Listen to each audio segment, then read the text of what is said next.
Hello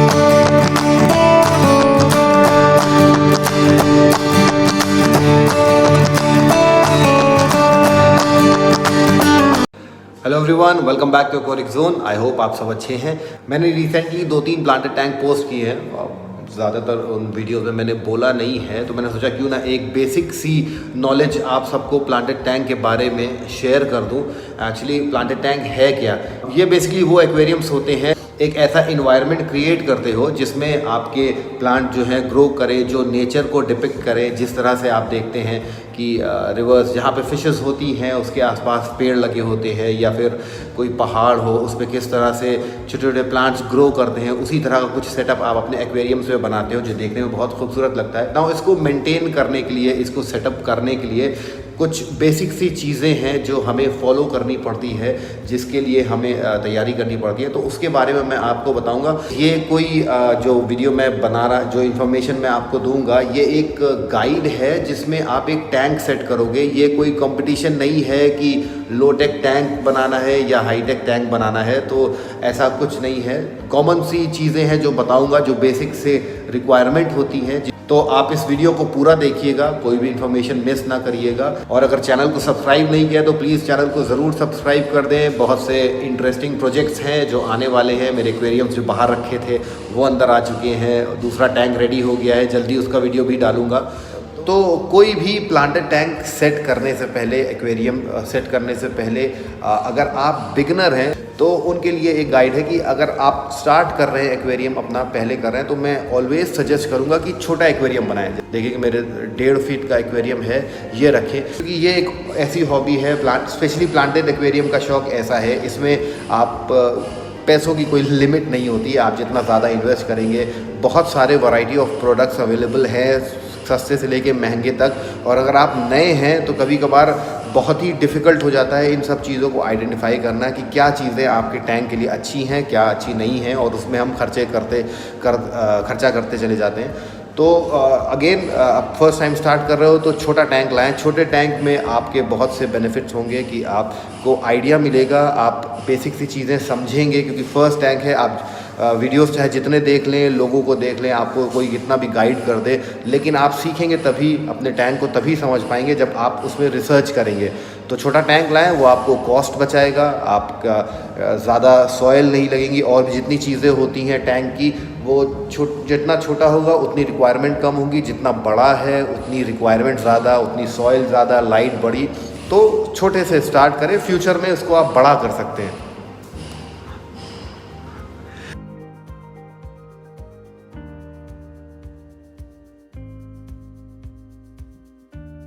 ये brownie थी, ये कभी भी वीडियो बनाता हूँ तो आ जाती हैं।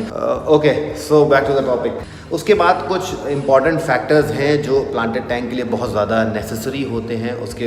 तो उसमें सबसे इम्पॉर्टेंट चीज़ है सबस्ट्रेट। इसमें ADA अमेज़ोनिया मैंने यूज़ करी है।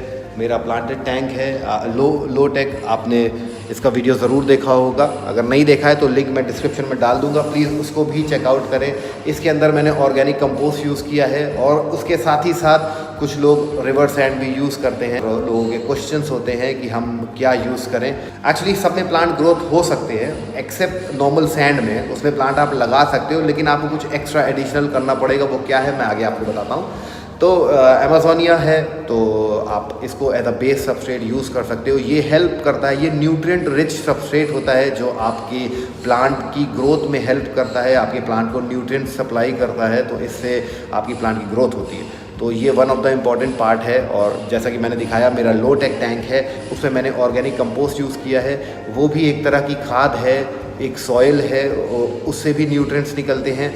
बस थोड़ा सा डिफरेंट होता है जो मैंने आपको लो टेक में बनाया है, प्लीज़ उसे रेफ़र करिएगा। मैं सेम चीज़ें रिपीट करूँगा तो लोग बोर हो जाएंगे, तो आपको आइडिया हो जाएगा डिफरेंस क्या है एक ऑर्गेनिक कंपोस्ट में और एक अमेज़ोनिया में। और रही बात सैंड की, तो आपने देखा है कुछ सैंड में भी लोग प्लांट्स लगाते हैं, रिवर सैंड में प्लांट लगा के ईज़िली सॉइल में लगाते हैं और ईज़िली ग्रो करते हैं प्लांट, लेकिन उसके पीछे बहुत सारे स्टडी होती है और लिक्विड डोजिंग होती है, प्लांट का सिलेक्शन प्रॉपर होता है जिनकी रिक्वायरमेंट लो रहती है। ठीक है, तो ये सारे ऑप्शंस हैं। उसके बाद नंबर 2 पे आता है कि आप अपने एक्वेरियम में लाइट कौन सी लगा रहे हैं, जो कि बहुत ही इम्पॉर्टेंट पार्ट है। अगर आपने लाइट नहीं दी तो आपके कोई भी प्लांट ग्रो नहीं करेंगे ना। बहुत से प्लांट्स ऐसे आते हैं जो शेड में ग्रो करते हैं, जिनको लाइट की रिक्वायरमेंट कम रहती है, लेकिन सबको लाइट चाहिए, ठीक है, चाहे जैसे भी हो। लो टेक टैंक हो, उसमें भी लाइट देखिए लगी है, मेरा 3 फीट का हो या 2.5 फीट का हो या छोटे हो, प्लांट्स को लाइट चाहिए ही चाहिए। Light is the source of energy, उसके थ्रू लाइट प्लांट जो है फोटोसिंथेसिस परफॉर्म करते हैं और ग्रो करते हैं, तो हमें ये देना ज़रूर है। जैसा कि मैंने आपको बताया कि ये एक बेसिक चीज़ है जो मैं आपको बता रहा हूँ कि प्लांटेड टैंक में ज़रूरत रहेगी, और क्या है, किसके क्या बेनिफिट्स हैं, सॉइल के क्या बेनिफिट्स हैं, लाइट कैसे होती है, इन सब पे ऑलरेडी मैंने एक वीडियो बनाया है, लेकिन फ्यूचर में मैं एक और डिटेल वीडियो भी बनाऊंगा। तो उसके लिए प्लीज़ अगर अभी भी सब्सक्राइब नहीं किया है तो चैनल को ज़रूर सब्सक्राइब करें। तो लाइट आप अपने टैंक के हिसाब से चूज़ करें जितना बड़ा है। मार्केट में वैरायटी ऑफ ऑप्शंस हैं लाइट के, सस्ते से लेके महंगा अवेलेबल है। ये सब डिपेंड करता है, क्योंकि कुछ लाइट बहुत स्ट्रॉन्ग होती हैं, ऑटोमेटिक फंक्शंस होते हैं, उनके प्राइस उसी हिसाब से हाई होते हैं। कुछ RGB लाइट्स होती हैं जिसमें रेड, ग्रीन, ब्लू सारे लाइट्स अवेलेबल होती हैं, तो उनके प्राइसेस अलग होते हैं। और जैसे कि देखें जो नॉर्मल LED बल्ब है उसमें भी प्लांट ग्रो कर रहे हैं। तो अगेन इस यहाँ पे भी वही चीज़ आ जाती है कि आप प्लांट के सिलेक्शन क्या कर रहे हैं। प्लांट का सिलेक्शन भी आप according to your light, according to your substrate, जो भी सबस्ट्रेट आप यूज़ कर रहे हैं, जैसे कि जिस तरह की लाइट आपने यूज़ करी है उसके बैलेंस में प्लांट लेकर आएँ। अगर आप बेसिक लो टेक सेट कर रहे हैं तो बहुत ही हाई डिमांडिंग प्लांट्स को ना लें।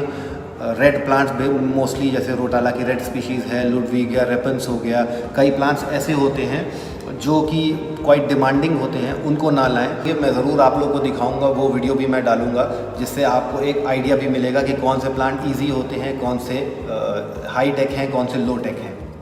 और फिर थर्ड इम्पॉर्टेंट चीज़ है CO2। बहुत ही इम्पॉर्टेंट एलिमेंट है, बहुत ही इम्पॉर्टेंट न्यूट्रिएंट्स है प्लांट के लिए। कुछ प्लांट्स हैं जिनको कम ज़रूरत रहती है, कुछ को बहुत ज़्यादा ज़रूरत रहती है, कुछ को मीडियम रहती है। ये सब भी अगेन प्लांट पे डिपेंड करता है। और इन्वायरमेंट में, एक्वेरियम में थोड़ा बहुत CO2 जो है अवेलेबल रहती है सरफेस एजिटेशन के थ्रू, और जो ब्रेक डाउन होता है अमोनिया का या फिश वेस्ट का जो ब्रेक डाउन होता है उसके थ्रू थोड़ी बहुत CO2 पानी में अवेलेबल रहती है, जो कि एक लोटेक टैंक में सफिशिएंट रहती है प्लांट्स की ग्रोथ के लिए। क्योंकि हम लोटेक टैंक में वही प्लांट यूज़ करते हैं जिनकी रिक्वायरमेंट लो रहती है, इसी वजह से लोटेक टैंक में प्लांट ईजिली ग्रो करते हैं, ठीक है। तो कॉन्सेप्ट यही है इसका। तो द बेसिक थिंग इज़ कि CO2 की ज़रूरत प्लांट को रहती है। आप चाहे तो लोटेक बनाएंगे तो उसमें ऑटोमेटिक मिलती रहती है गैस एक्सचेंज के थ्रू, वरना हाईटेक है या मीडियम है तो उसमें आप CO2 दें। वेरियस तरीके हैं, आप CO2 सिलेंडर ले सकते हैं। और उसके अलावा अगर आपको ये कॉस्टली लगता है तो आप जो है DIY CO2 बना सकते हैं। मैंने DIY पे भी एक वीडियो बनाया था, प्लीज़ उसको भी ज़रूर देखें। उसमें बहुत ही ईजी तरीका है और बहुत ही सस्ते में, कम पैसे में आप घर पे CO2 जनरेट कर सकते हैं और बहुत रिलायबल होती है। तो प्लीज़ उसको भी ज़रूर चेकआउट करें। बहुत ही कॉमनली वर्ल्ड वाइड ये फॉर्मूला, ये तरीका यूज़ होता है। CO2 की सबसे ज़्यादा ज़रूरत तब रहती है जब आपका टैंक एक मीडियम से लेके हाई टेक टैंक है, जिसमें आप ब्राइट लाइट लगा रहे हो, ज़्यादा प्लांट मास है, डोजिंग भी कर रहे हो, तो उसमें CO2 देना है, वरना आपके टैंक में बहुत फ्लक्चुएशन होंगे, एल्गी आने का चांसेस रहेगा। उसके बाद one of the most important thing वो फिल्ट्रेशन है। वो चाहे तो प्लांटेड हो या नॉर्मल बेयर बॉटम टैंक हो, जैसे कि मेरा यहाँ रखा हुआ है, तो ये एक ऐसी चीज़ है जो बहुत ही इम्पॉर्टेंट है, आपको करनी है, देनी है। फ़िल्टर आपको अच्छा लगाना है अपने एक्वेरियम में, स्पेशली इन प्लांटेड टैंक में, इस वजह से क्योंकि प्लांटेड टैंक में आपके फ़िश वेस्ट के साथ साथ आप जो फीडिंग कराते हो तो वो कभी कभार सॉइल में या प्लांट के पीछे ऐसी जगह खो जाता है जो दिखेगा नहीं, और साथ ही साथ आपके प्लांट्स मेल्ट होते हैं, जो सड़ने लगते हैं थोड़े टाइम के बाद, उनका ब्रेक डाउन होता है। तो लोड ज़्यादा होता है किसी प्लांटेड टैंक में, तो उसमें एक फ़िल्टर लगाना मस्ट है जिसमें बैक्टीरिया की कॉलोनी हो, जो आपके पानी के पैरामीटर्स को ठीक करती रहे और बाकी आप वाटर चेंज के थ्रू मेंटेन करते रहें। तो now filter is very important. एक लो टेक टैंक हो या बड़ा टैंक हो, फिल्टर ज़रूर लगाएं स्पेशली। और सबसे इम्पॉर्टेंट चीज़ कि अगर आपका बड़ा टैंक है तो उसमें फ़िल्टर मस्ट है, क्योंकि जो सरफेस एजिटेशन है, आप देखें सरफेस पे जो मूवमेंट है, ये one of the most important चीज़ है प्लांटेड टैंक में, जो ऑक्सीजन की और CO2 की लेवल को मेंटेन करता है। एक्सेस CO2 स्केप हो जाती है, निकल जाती है पानी से, और ऑक्सीजन की सप्लाई होती है पानी के अंदर। आप देखें, इसी वजह से किसी भी प्लांटेड एक्वेरियम में आपने नोटिस किया होगा कि लोग एयर बबल नहीं लगाते हैं, क्योंकि पहला तो प्लांट फोटोसिंथेसिस परफॉर्म करते हैं, वो ऑक्सीजन देते हैं, और जो ये सरफेस मूवमेंट है, आप कोई भी एक्वेरियम हो उसमें आप सरफेस पे मूवमेंट दे रहे हैं तो आपको ऑक्सीजन लगाने की ज़रूरत नहीं है, क्योंकि बेसिकली जो ऑक्सीजन एयरेटर होता है जो हम लगाते हैं, उसका काम भी यही है। जो बबल्स सरफेस पे मूवमेंट करते हैं, फूटते हैं ऊपर जाके, उससे गैस एक्सचेंज होता है। तो same thing lies over here कि एक्सेस CO2 निकलती रहे और आपको ऑक्सीजन प्लांट को फिशेस आपकी सफोकेट ना करें। ठीक है, तो ये बहुत इंपॉर्टेंट पार्ट है, इसलिए फ़िल्टर आपको लगाना ही चाहिए इन सब रीज़न्स की वजह से।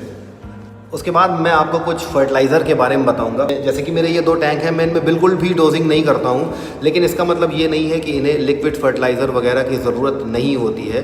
टाइम टू टाइम आपको अगर लगे आपके प्लांट में डेफिशिएंसी है, कोई भी लीव प्रॉपर ग्रो नहीं करी, प्लांट प्रॉपर ग्रो नहीं कर रहे हैं, लीव्स में होल हैं, तो ये सब एक इशारा है कि इसमें कुछ ना कुछ डेफिशिएंसी है। तो अकॉर्डिंगली ही आप अपने टैंक में डोज करें। किसी भी ब्रांड का आप हमेशा अपने पास ज़रूर रखें, क्योंकि अगर हाई टेक है तब तो आपको रोज़ डालना है, लेकिन अगर लो टेक है तो उसमें आपको कभी ना कभी तो डोज करना ही है। भले ही लो टेक हो, उनको उनके सबस्ट्रेट से या फिश वेस्ट के थ्रू थोड़ा बहुत मिल रहा हो, लेकिन फिर भी कमी आ ही जाती है। तो इसको एज अ प्रिकॉशन पास रखें कि कभी आपको लग रहा है कि कोई प्लांट प्रॉपर ग्रो नहीं कर रहा है, कोई डेफिशिएंसी आ रही है, तो आप उसमें डोज कर सकते हैं।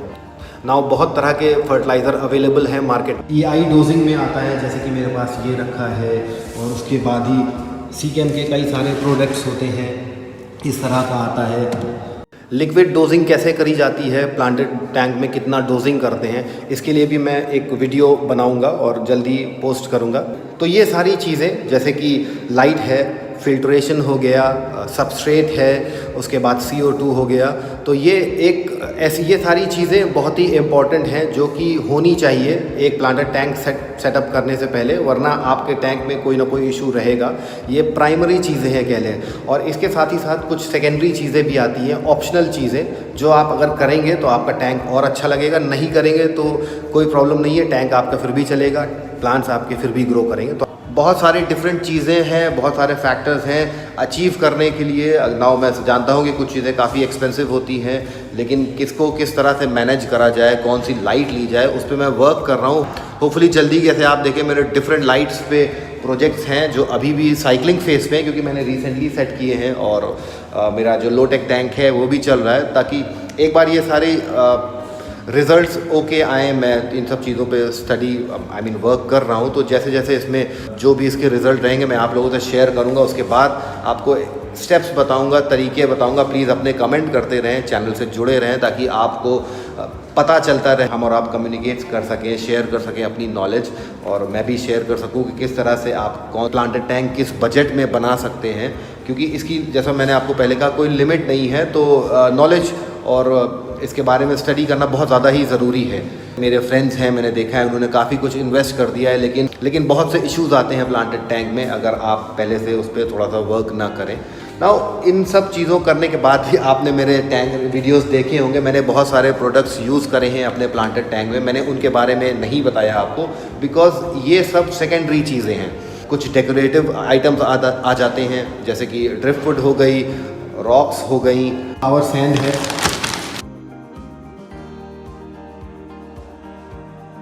नाउ पावर सैंड हो गई, या फिर क्लियर 100 है, बैक्टर हो गया, ये सारी चीज़ें अगर आप अपने टैंक में ऐड करेंगे तो बहुत ही अच्छा रहेगा।